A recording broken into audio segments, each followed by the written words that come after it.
terima kasih atas waktu dan kesempatan untuk kelompok kami untuk protista. Di sini kami akan membawa materi tentang protista. Pertama-tama kami akan memperkenalkan anggota-anggota kelompok kami. Yang pertama saya sendiri atas nama Astrid Lupa Aji. Saya Marjani Abu Tamu dengan NIM 3122049. Saya Firdiana Waldam Merwalengara. Saya Srini Neterabu dengan NIM 31220. Saya atas nama Rosalia Aringinta Neki dengan NIM 3122092. Saya atas nama Clarita Binti Cina David dengan NIM 3122035. Saya atas nama Sehat Benda NIM 31222. Tentang pengertian protista. Protista berasal dari bahasa Yunani. Protista yang berarti bersama dan semua. Protista adalah gunung yang terdiri dari satu sel atau banyak sel dan memiliki jaringan inti atau organisme eukaryotik serta bersel tunggal. Protista dapat dikelompokkan menjadi 3 bagian, yaitu menyerupai hewan, menyerupai tumbuhan, dan menyerupai jamur. Sebagian besar protista hidup liar karena tidak memiliki pelindung untuk menjaga tubuhnya dari hawa tersebut. Jadi, hidup protista adalah hidup yang sederhana karena hanya kecil atas satu sel sehingga dapat dikelompokkan dalam induk-induk. Tetapi ada juga yang mempunyai akal tetapi sangat sederhana dan dibandingkan dengan organisme lainnya. Saya akan menjelaskan tentang klasifikasi kehidupan protista. Yang pertama, protista mirip hewan. Ciri-ciri protista mirip hewan. Yang pertama, protozoa bertubuh mikroskopis 10-200 mikrometer. Mikroskopis sendiri mempunyai arti pernyataan sifat suatu ukuran yang dapat dilihat dengan alat pembesar yakni mikroskop. Yang kedua, hidup di berbagai tempat seperti perairan, tanah yang lembab atau di dalam organisme lain parasit. Yang ketiga, organisme uniseluler. Uniseluler adalah makhluk hidup yang terdiri dari satu sel tunggal. Contohnya jamur seperti bakteri dan berbagai jenis protista lainnya. Yang keempat, pada umumnya bersifat heterotrof. Hanya sebagian kecil saja yang bersifat heterotrof. Yang kelima, tidak memiliki dinding sel. Saya akan menjelaskan tentang klasifikasi mirip hewan atau protozoa. Yang pertama, flagellate yang bergerak dengan flagella. Contohnya, Trypanosoma curci. Trypanosoma curci yang artinya protozoa yang mengidentifikasi manusia sebagai hemoflagellate atau sebagai praktis interseluler. Yang kedua, Ciliate atau Cilpuhora yang bergerak dengan ribuan sila atau rambut getah.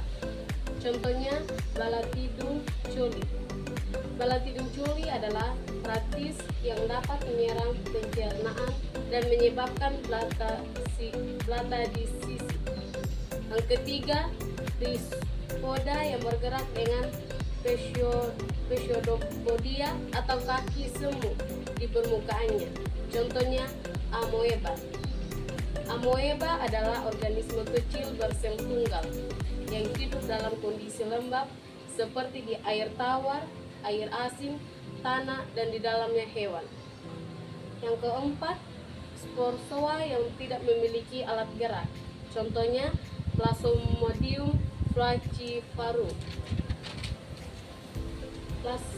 Plasmodium atau falciparum adalah protozoa parasit, salah satu spesies Plasmodium yang menyebabkan penyakit malaria pada manusia. Saya akan membacakan protista mirip tumbuhan atau algae gangga. Algae adalah protista bersifat fototrof karena memiliki proplas yang mengandung klorofil atau plastida yang mengandung pigmen fotosintetik lainnya. Ciri-ciri algae adalah berikut.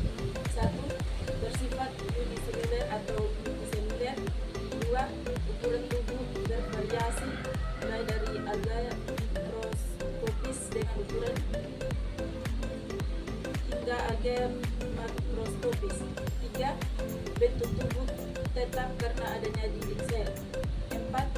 Alga uniseluler dapat hidup soliter ataupun membentuk koloni. 5. Memiliki beberapa jenis klorofil. 6. Memiliki pigmen. 7. Memiliki bentuk kloroplas. 8. Dapat hidup seperti plankton. Dari protista mirip tumbuhan ataupun klasifikasi mirip tumbuhan atau algae atau mangga. Dari itu terdiri dari 4. Yang pertama itu Rhizophyta atau ganggang keemasan dengan warna keemasan karena didominasi oleh klorofil atau klorofil A, klorofil C dan karetor. Contohnya itu Octoromas. Yang kedua Rhizophyta atau ganggang coklat dengan warna kecoklatan karena adanya pigmen fucoxanthin yang menyelubungi warna hijau klorofilnya. Contohnya itu Turbinari decranes. Yang ketiga itu Chlorophyta atau ganggang hijau dengan warna hijau karena didominasi oleh pigmen chlorophyll A dan chlorophyll B serta keraton dan xylofil. Contohnya itu Palamodomonas dan Oedomoblomi. Yang keempat itu Rhodophyta atau ganggang merah dengan talus berwarna kemerahan karena adanya pigmen picoritin yang menyelubungi klorofil, keraton dan fucophyllin. Contohnya itu Mastophoraphus stellatus. Protista mirip jamur merupakan protista dengan ciri berikut. Bersifat ekariotik. Bersifat ekariotik artinya organisme yang selnya telah memiliki membran nukleus atau membran inti sel. 2. Tidak memiliki klorofil.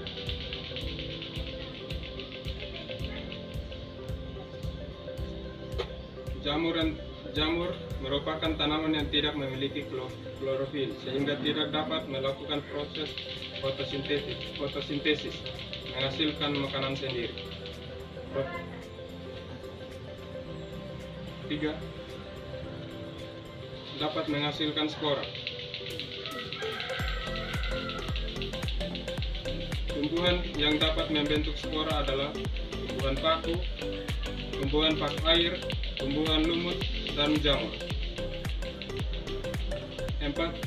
Bersifat organik di mana karbon diekstrak untuk pertumbuhan.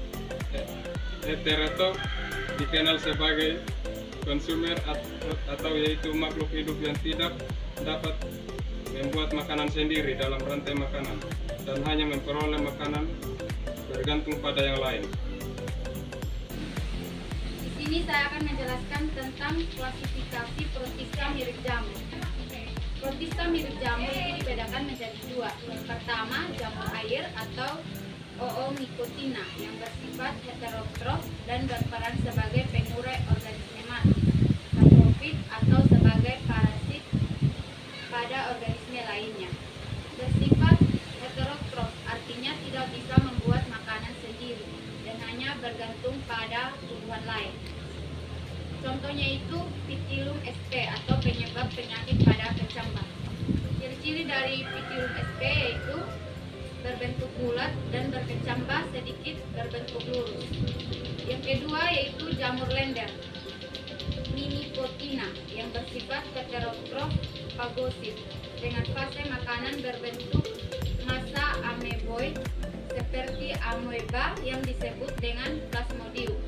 Plasmodium sendiri itu adalah genus protozoa parasit. Penyakit yang disebabkan dari genus ini dikenal sebagai malaria.